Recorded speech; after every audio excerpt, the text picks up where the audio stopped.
அனைவருக்கும் வணக்கம் மக்களே, வணக்கம். சற்று முன் கிடைத்திருக்கக்கூடிய ஒரு மிக மிக முக்கியமான செய்தி ஒன்று வெளியாகியுள்ளது.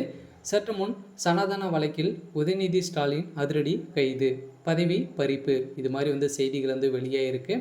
ஸோ இதை பற்றி தான் இந்த வீடியோவில் நம்ம முழுமையாக பார்க்க போகிறோம். ஸோ அதுக்கு முன்னாடி நம்ம சேனலுக்கு இப்போ தான் நீங்கள் முதல் முறையாக வந்திருக்கீங்க அப்படின்னா ஸோ மறக்காமல் நம்மளுடைய சேனலை சப்ஸ்கிரைப் பண்ணி சப்போர்ட் பண்ணுங்கள்.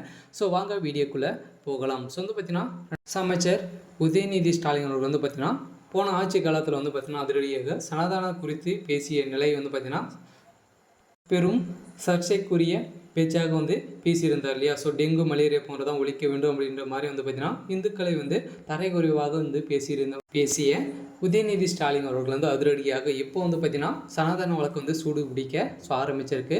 இதைத் தொடர்ந்து திமுக சேர்ந்த ஒரு 3 அமைச்சர்களும் பார்த்தீங்கன்னா அதிரடியாக இதை தொடர்ந்து ஸோ டெங்கு மலேரியா ஒழிக்க வேண்டும் அப்படின்ற மாதிரி பேசியிருந்தாங்க இல்லையா. ஸோ பார்த்தீங்கன்னா ஸோ ராசா அவர்களும் பார்த்தீங்கன்னா இதை குறித்து பேசியிருந்த நிலையில் சேகர் பாபு அவர்களும் பார்த்தீங்கன்னா இதை குறித்து தரைக்குறைவாக பேசி இந்து மக்களை பெரும் இப்போ துணை முதல்வராக இருக்கார். இதன் அடிப்படையில் பார்த்தீங்கன்னா துணை முதல்வர் பதவி பறிக்கணும் அப்படின்ற மாதிரி பார்த்தீங்கன்னா அதிரடியாக கைது செய்யப்பட்ட சம்பவம் தான். இவருடைய பதவி இல்லாத துணை அமைச்சராக அறிவிப்பு வெளியேற்கும் நிலையில் தான் தமிழகத்தில் பார்த்தீங்கன்னா பெரும் பரபரப்பை ஏற்படுத்தியிருக்கு. ஏற்கனவே தமிழக அமைச்சர் உதயநிதி ஸ்டாலின் சனாதன தர்மம் குறித்து பேசியதாக அவர் மீது பதிவு செய்யப்பட்ட வழக்குகளை மாநிலத்திலிருந்து வெளியே மாற்ற வேண்டும் என்று உச்சநீதிமன்றத்தில் புதன்கிழமை பார்த்தீங்கன்னா ஆகஸ்ட் 17ஆம் தேதி வாய்மொழியாக கூறியிருந்த நிலையில் நீதிபதி சஞ்சீவ் கண்ணா தலைமையிலான பெஞ்ச் வழக்குகளை விசாரணைக்கு மாற்றும் கூடிய வசதியாக மாநிலத்திற்காக பரிந்துரை